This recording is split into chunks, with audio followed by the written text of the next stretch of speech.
Welcome to Book Babble. I'm Dustin, and today I thought we would take a look at my 2017 reading resolutions. 2016 was a fantastic reading year for me.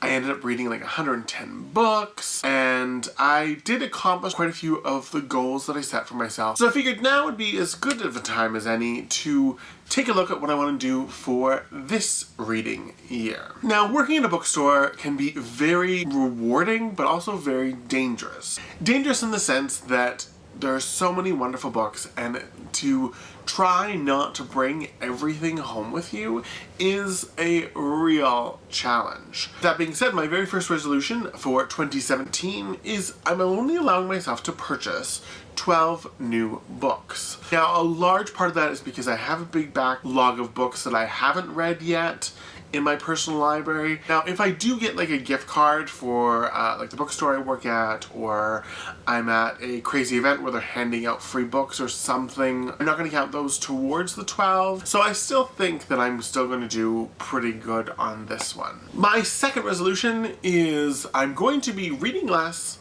but doing more. 110 books is pretty crazy to read in a year for me, so I think I'm just going to try and relax a little bit on my reading, not focus so much on, oh, I have to read X amount of books in a month to feel successful. I'm just going to read at my own pace, really enjoy a bunch of books. I found last year I actually got into a really bad habit where I would really take a look at a book's page count and go like, ooh, if I read one book that is 800 pages, I could read 4 200-page books. It really ended up missing some really good opportunities to read some pretty great books just based on their size and me wanting to read more. And I just think that's a bit silly, so I'm just going to try and scale things back a little bit. My third goal of the year is to read more Canadian literature.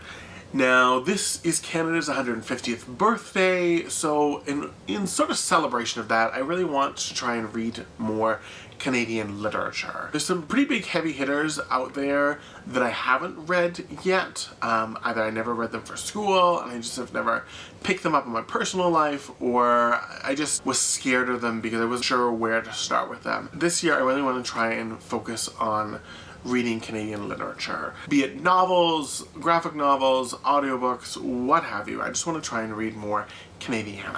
My fourth goal is not necessarily a reading goal, but it's a goal with regards to my BookTube channel, and that is that I want to produce more content here. I want to get out at least one video a week. And the last goal that I'm setting for myself this year is that I'm not going to be wasting time on bad books. I have a really hard time putting a book down and just being like, nope, that's it, I'm done, I just don't care about this book anymore and I just want to continue on with something else. If I'm going to be reading less, I want to be reading better books and just trying to focus on really good ones and just not worry about the ones that I'm not super into. There was a couple of audiobooks I listened to last year that were brutal. I actually went on like a day trip somewhere so that I could finish listening to this audiobook so I could just, move on with my life instead of just being like, nope, you know what, I'm just not gonna do this anymore. So that's why I kind of decided that I just want to try and focus on reading good books and letting those bad books just fall to the wayside. So in summary, the 5 goals that I set for myself: only allowing myself to buy 12 books. I'm going to read less, do more. I want to read more Canadian. I want to produce more content here. And finally, I'm just going to stop reading bad books. So I'd love to know, what are some of your bookish resolutions? Hit me up in the comments. And from me to you, I hope your day is just tickety-boo. I'll see you soon.